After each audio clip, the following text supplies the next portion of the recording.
Customer problem we're trying to solve with machine learning and AIOps is to speed up our root cause analysis, mean time to repair.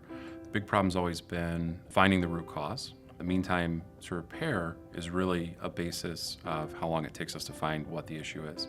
In the past, we would have war rooms where kind of the IT blame game occurs, and everybody has their own tool, their own data silo. By bringing those all into one data lake and using AIOps and machine learning, the root cause analysis drops significantly, which allows us to fix it quicker.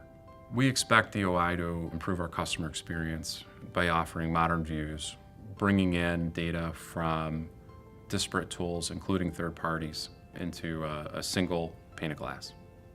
CA plays a foundational role in our organization's success. Everything for us begins in our operations center, which is powered by CA tools. Long-term on our journey with CA tools, we look to expand beyond infrastructure into the application space, perhaps APM. We also see expanding our OI platform to include other technologies like mainframe.